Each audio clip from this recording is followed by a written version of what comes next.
Hi friends, இது எங்கள் சேனலோட முதல் 3 வயசு வீடியோ. இப்போ நாங்கள் எங்கே கிளம்பியிருக்கோம்னு பார்த்தீங்கன்னா சிறுவாபுரி தான் கிளம்பியிருக்கோம். இது எங்களோட 6வது வாரம். முதல் வாரம் போயிருக்கும்போதே வீடியோ எடுத்து அப்லோட் பண்ணியிருக்கேன். பார்த்துருப்பீங்கன்னு நம்புகிறேன். பார்க்காதவங்க செக் பண்ணி பார்த்துக்கோங்க. இப்போ நாங்கள் யார் யார் கிளம்பியிருக்கோம்னு பார்த்தீங்கன்னா நான், என் பிரதர், என் சிஸ்டர், என் ஹஸ்பண்ட் 4 பேர் கிளம்பியிருக்கோம். போகிற வழியில் சன்செட்லாம் செம்மையாக இருந்துச்சு. எல்லாத்தையும் ஒரு வீடியோ எடுத்துகிட்டு எங்களையும் ஒரு வீடியோ எடுத்துட்டேன். நான் டீ கேட்டிருந்தேன். அதனால என் ஹஸ்பண்ட் டீ வடைலாம் வாங்கி கொடுத்தாங்க. அதெல்லாம் சாப்பிட்டு நாங்களும் கோயிலுக்கு கிளம்பிட்டோம். கோயில்கிட்ட போன உடனே செம்ம டிராஃபிக் ஆகிடுச்சு. அவ்வளோ கூட்டம். என் ஹஸ்பண்டும் என் பிரதரையும் வண்டி பார்க் பண்ண சொல்லிவிட்டு நானும் என் சிஸ்டரும் இறங்கி நடக்க ஆரம்பிச்சிட்டோம். ஏன்னா சிறுவாபுரியை பொறுத்த வரைக்கும் சாமியை பார்க்க 2 ஹவராச்சும் ஆகும். சிறுவாபுரி கோயிலுக்கு வந்தவங்களுக்கு தெரியும்னு நினைக்கிறேன். யாராச்சும் வந்திருந்தீங்கன்னா கமெண்ட்டில் சொல்லுங்கள். அதுக்கப்புறம் நாங்களும் ஒரு வழியாக 2 ஹவர் கழித்து இவ்வளோ கூட்டத்தில் நிம்மதியாக சாமியை பார்த்து முடிச்சாச்சு.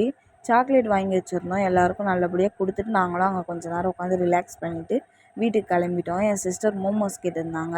அவங்களுக்கு மோமோஸ் வாங்கி கொடுத்துட்டு எங்களுக்கு என்னென்ன வேணுமோ எல்லாத்தையும் ஆர்டர் பண்ணி சாப்பிட்டு நல்லபடியாக வீட்டுக்கு வந்தாச்சு. வந்த உடனே வீடியோ எடிட் பண்ணுற வேலை இருந்துச்சு. வீடியோ எடிட் பண்ணி ஓன் வாய்ஸும் கொடுத்தாச்சு. வீடியோ எப்படி இருக்குதுன்னு சொல்லி கமெண்ட்டில் சொல்லுங்கள். அவள் தான் ஃப்ரெண்ட்ஸோட வீடியோ முடிஞ்சிச்சு. பாய்.